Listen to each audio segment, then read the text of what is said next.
చూస్ country delight, live better. ఇప్పుడే country delight యాప్ని download చేసుకోండి. నమస్తే, వెల్కమ్ టు సుమన్ టీవీ. నేను మీ సాయి భైరి.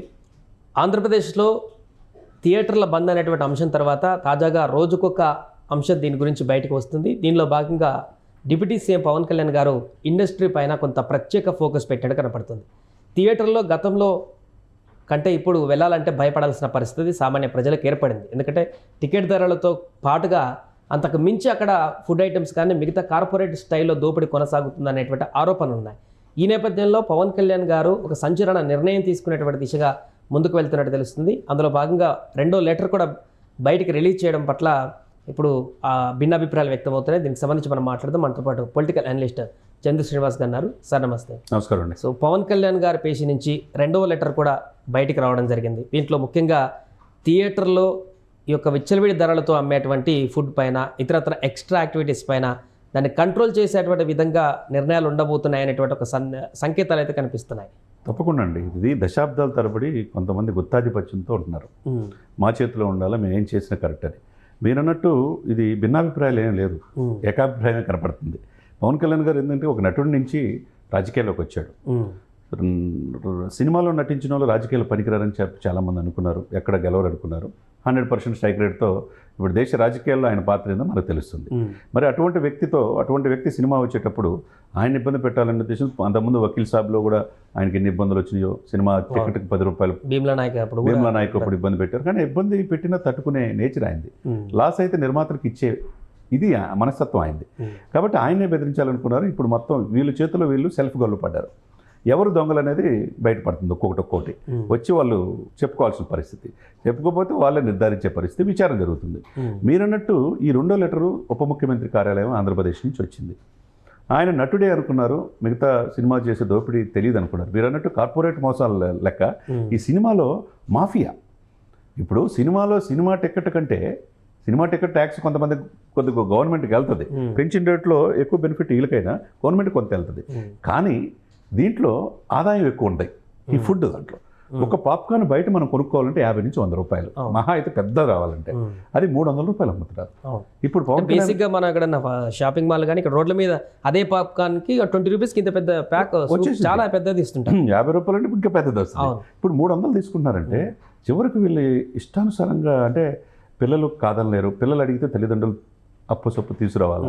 ఒక ఫ్యామిలీ 5 వెళ్తే 10,000 రూపాయలు అవుతుంటే ఎంతవరకు న్యాయం అండి? పాప్కార్న్తో మీరు 300 రూపాయలు వసూలు చేస్తారా? ఒక ఎగ్ పప్పు 150 రూపాయల, ఒక వాటర్ బాటిల్ అసలు ఉచితంగా క్యాన్లు పెట్టి సినిమా థియేటర్లో వాటర్ ఇవ్వాలి. మీరు వాటర్ బాటిలే 100 రూపాయలు అమ్ముతున్నారంటే సినిమా ఇక సుప్రీంకోర్టు జడ్జిమెంట్ ఇచ్చినా మీరు ఫాలో అవుతున్నా. చివరికి మనం వెళ్ళే వెహికల్ ద్వారా వెళ్తే ఫ్యామిలీ పార్కింగ్ కూడా ఫీజులు వసూలు చేస్తున్నారంటే ఈ అన్నిటికీ తన సొంత నియోజకవర్గ పిఠాపురంతో సహా నిన్న రాజమండ్రి, కాకినాడ, ఉభయ గోదావరి జిల్లాలతో పాటు విజయవాడ అన్ని థియేటర్లో కూడా ఆల్రెడీ ఎంఆర్ఓ వాళ్ళ ఆధ్వర్యంలో రైడ్ జరిగింది. వీళ్ళు 5 అంశాలు ఉంటాయి సార్. ఫస్ట్, వీళ్ళకి లైసెన్స్ ఉందా లేదా. 2, వీళ్ళు వచ్చిన ప్రేక్షకులకి సరైన ఫుడ్ ఇస్తున్నారు లేదా, ఫుడ్ రేట్ ఎంత, ఇక పట్టికి పెట్టాలా. అయితే వాళ్ళంతా బుక్ అవుతారు. ఇప్పుడు మొదట్లో గత 5 సంవత్సరాలుగా జగన్మోహన్ రెడ్డి గారు ఉక్కు పాదంతో ఎందుకు మోపారు? సినిమా ఇండస్ట్రీ నాకు సహకరించలేదని. తర్వాత అటువంటి పెద్దవాళ్ళంతా తన మీద పిలిపించుకున్నాడు. కానీ ఈయన అట్లా చేయకుండా మీకు పద్ధతిగా చేస్తామంటే వీళ్ళు వెళ్ళే పరిస్థితి లేదు. ఇప్పుడు అందుకని ఆయన ఏం చెప్పాడు, మీరు ఏదైనా డైరెక్ట్గా నీ టికెట్లు ఇండివిజువల్గా వస్తే నీకు చేయను, ఫిలిం వాణిజ్య మండలి ద్వారా, ఫిలిం ఛాంబర్ ద్వారా నా దగ్గరికి వస్తేనే పరిష్కారం అయింది. దాంట్లో నా సినిమా కూడా అంతే, హరిహర వీరమల నిర్మాతలైనా అలా రావాలన్నాడు. ఇది రూల్ ఫర్ ఆల్. నాయకత్వ లక్షణాలు అంటే అది. మీరు ఇష్టానుసారంగా ఎవరిస్తే ఎట్లా అండి? ఇప్పుడు ఈ ఎంఆర్ఓలు పెట్టి గతంలో గ్రూప్ 1 ఆఫీసర్లు పెట్టి టికెట్లు అమ్మించాడు జగన్మోహన్ రెడ్డి గారు. ఇక్కడ అట్లా చేయట్లా. అసలు ప్రేక్షకులకి ఏంటి, వీళ్ళకి టాయిలెట్స్ సరిగ్గా ఉన్నాయా, వీళ్ళ ఎంతగా అమ్ముతున్నారు, మొత్తం థియేటర్లని మల్టీప్లెక్స్ థియేటర్లు అని చెప్పి మార్చారన్నారు, ఎంత టికెట్ దోపిడీ జరుగుతుందనేది విచారణ చేస్తే ఇప్పుడు మొత్తం కూడా బయటపడుతున్నాయి ఒక్కోటి. కాబట్టి దీనివల్ల ఏంటంటే సామాన్య మానవులకు బెనిఫిట్ అయ్యే అవకాశం ఉంది. ఈ మాఫియా ఆగడాలు ఇంతటితో ఆగే అవకాశం ఉంది. ఎందుకంటే నేను వదిలిపెట్టే ప్రసక్తి లేదు. ఇప్పటికీ నిన్న లెటర్లో కూడా, 2వ లెటర్లో కూడా కందులు దుర్గేష్ను ఆదేశించాడు, కన్సల్ట్ ఆఫీసర్స్ ఆదేశించాడు. మీరు అక్కడ ఎవరెవరు ఉన్నారో దీని వెనక థియేటర్ల యాజమాన్యం ఎవరు బంధుకు పిలిపించారు, మిగతా థియేటర్లు ఎవరి దగ్గర ఉన్నాయి నాకు కావాలంటున్నాడు. మేబీ ఈ రోజు రేపు బయటపడే అవకాశం ఉంది. వాళ్ళంతటా వాళ్ళు స్వచ్ఛందంగా దిల్ రాజులాగా, అరవింద్ లాగా వచ్చి చెప్తారా, లేకపోతే వీళ్ళే చెప్పాలనేది ప్రభుత్వం డెఫినెట్గా ఇస్తుంది. అంతే కదండి. కాబట్టి ఏదైనా కానీ సామాన్య మానవుడికి వాటర్ అనేది ఉచితంగా ఇవ్వాలి. అవును. 100 రూపాయలు వాటర్ బాటిల్ తీసుకుని కనీసం తీసుకుపోయి తెచ్చుకున్నది పర్సనల్ తెచ్చుకుందుకు అలౌ చేస్తలేరు కదా లోపల. అంతే కదండి. మీరు సినిమా కంటే 100 కోట్లు ఖర్చు పెట్టారు, ఎవరి కోసం ఖర్చు పెట్టారు? 100 కోట్లు ఖర్చు పెడితే 1000 కోట్లు ఎలా రావాలని చూస్తున్నారు. అదే సమయంలో దీనికంటే ఎక్కువ ఆదాయం తినుబండారాల ద్వారా మీకు వస్తున్నాయి. ఇది ఒక వ్యాపారం లాగా, మాఫియా లాగా. అడిగితేనో వాళ్ళ మీద కేసులు పెట్టడం, బెదిరించడం, వీళ్ళ చేతులు గుత్తాధిపత్యం ఉండటం వల్ల ఈ విధంగా జరుగుతుందన్నమాట.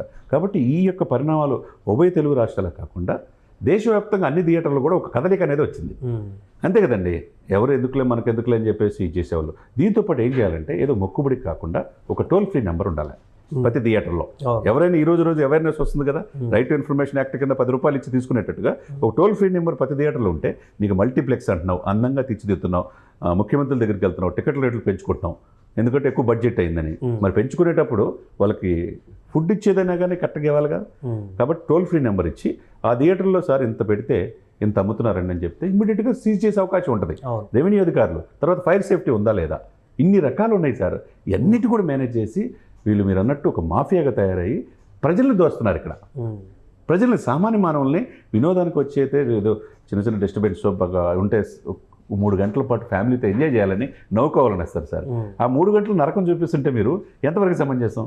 కాబట్టి ఇది ఒక టోల్ ఫ్రీ నెంబర్ ఇవ్వాలి, మొక్కుబడిగా కాకుండా. పవన్ కళ్యాణ్ గారు తీసుకున్న ఈ నిర్ణయాన్ని దిల్ రాజు గారు అప్రిషియేట్ చేశారు, మిగతా నిర్మాతలు అందరూ కూడా అప్రిషియేట్ చేశారు. అవన్నీ కూడా మీ సమస్యలు మీకుంటే మరి వచ్చి సినిమా చూసి టికెట్ తెగితే సాయి 400 రూపాయలు పెట్టి చంద్ర శ్రీనివాస్ 400 పెడితే టికెట్ మనం కూడా ఆ సినిమాలో భాగస్వామ్యం కదా. మనకి తగ్గట్టు బేసిక్ నీడ్స్ అనేది అక్కడ ఉండాలి లేదా థియేటర్లో. ఇది బయటపడే అవకాశం. ఇప్పుడు 400 టికెట్ పెడితే దానికి ఇంకో 500 ఎక్స్ట్రా ఖర్చు అవుతుంది. 900 వసూలు చేస్తారు. టికెట్ రేటు కంటే మీకు తినుబండాల మీద ఎక్కువ చేయటం ఎంతవరకు సమంజసం?